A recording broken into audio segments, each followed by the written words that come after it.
Welcome to the second Media Sociology screencast, analysing media representations of gender. Now, in the first screencast on this topic, we looked at some of the ways in which women have traditionally been represented in the mass media. And in this second screencast, we're going to look at a couple of things. Firstly, we're going to have a look at whether or not there have been any significant changes in the way in which women are represented in the mass media. And we're also going to look at some theoretical explanations for gender stereotyping, drawing upon the work of feminist sociologists. Now, within British society, over the last 20 to 30 years, there's been a fundamental change in women's attitudes, and Wilkinson refers to this shift as a gender quake. And this means that the aspirations of women have dramatically changed, with education and careers replacing marriage and the family as priorities for women.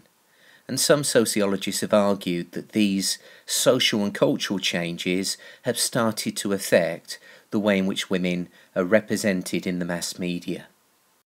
For example, in his book Media, Gender and Identity, David Gauntlet argues that there is a growing social expectation that women and men should be treated equally, and that this is increasingly reflected in media representations. So there is now more emphasis on independence and sexual freedom for women, and there's a growing diversity of imagery and role models for women within the media. So we've seen a massive decrease since the 1970s in the proportion of women whose main occupation was represented as a housewife or mother.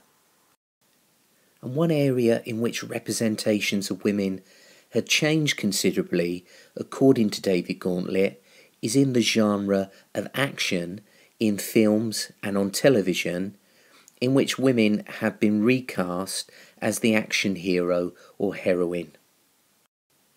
And maybe a turning point here was the release of Ridley Scott's movie Alien in 1979.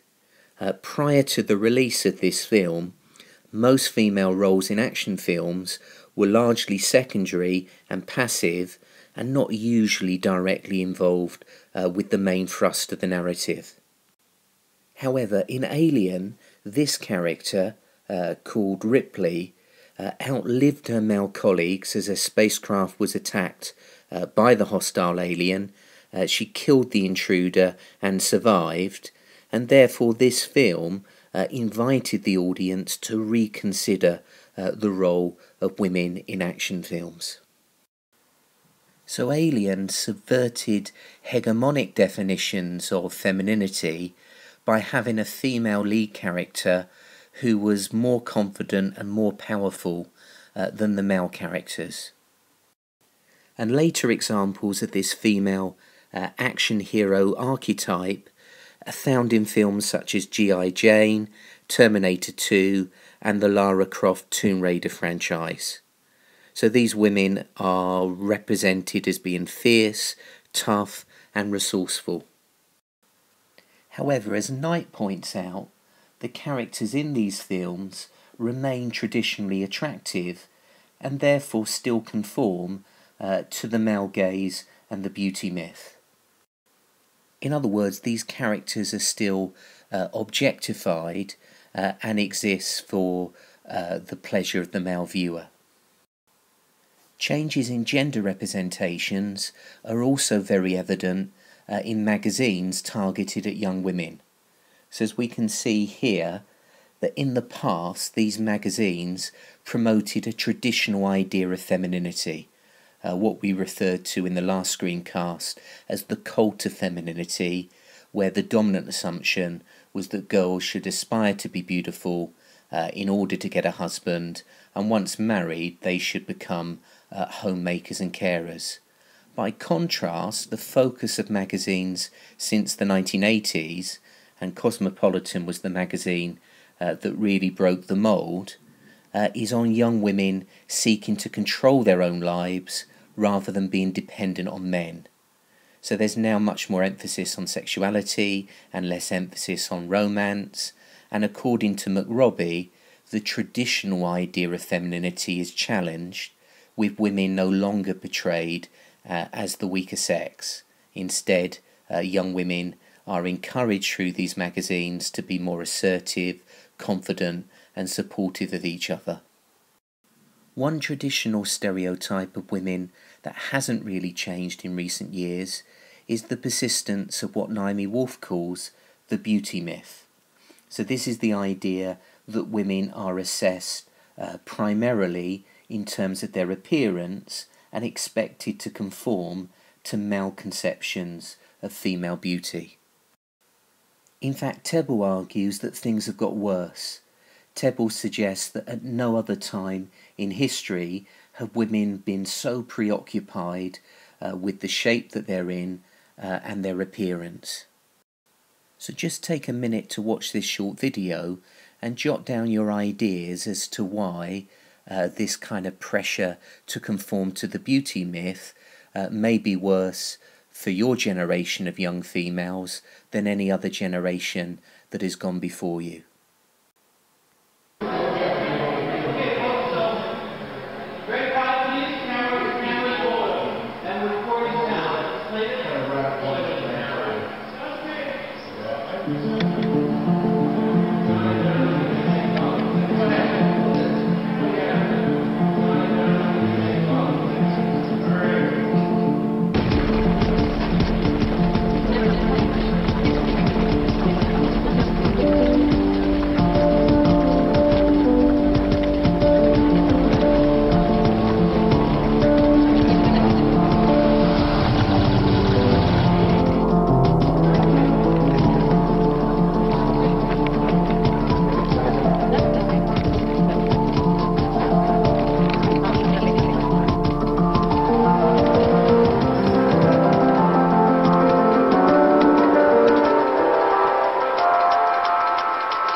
So through the techniques that we saw in that video, we could argue that the bodies and faces of real women have in effect been rendered invisible.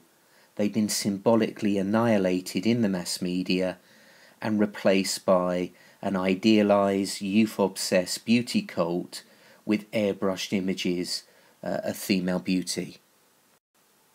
And according to Kilborn, this media representation presents women not as human beings but as mannequins, as tall and thin, often size 0, with very long legs, perfect teeth and hair, and skin without a blemish in sight. And Susie Orbach argues that these types of images create anxieties in young females with regard to their body image and identity. So she notes that the media, especially those magazines that focus on fashion and celebrity, perpetuate the idea that slimness equals success, health, happiness and popularity.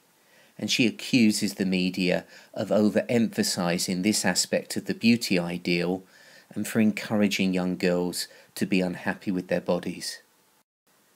So I think it's easy to find evidence for this beauty myth right across the media spectrum, and women, much more than men, are often expected to be young and attractive, whether as actors, presenters, or in other roles within the media.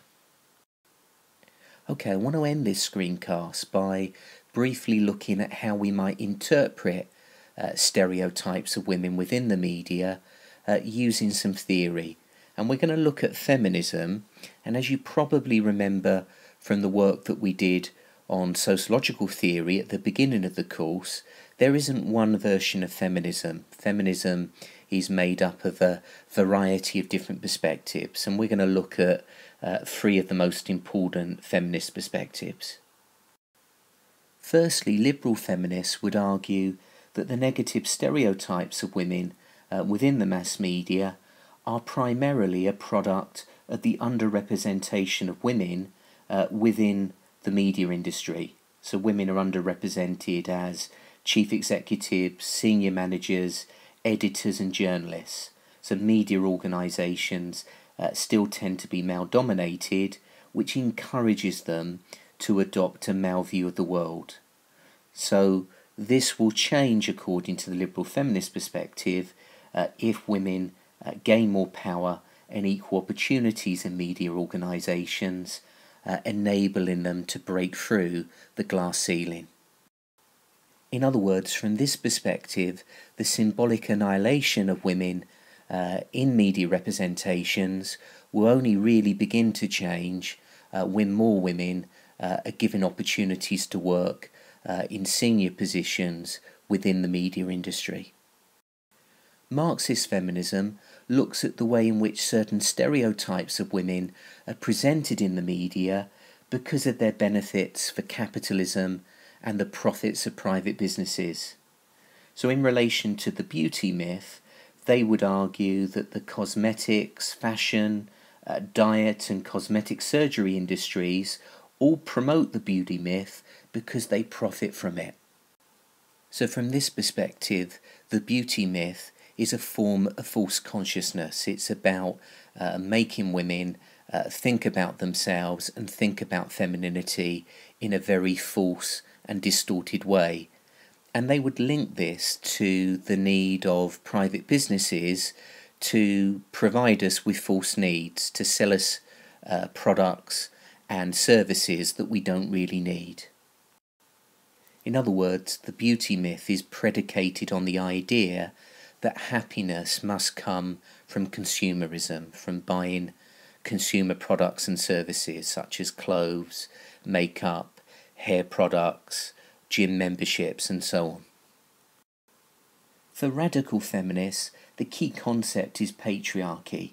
And patriarchy, remember, refers to the way in which society is dominated by men.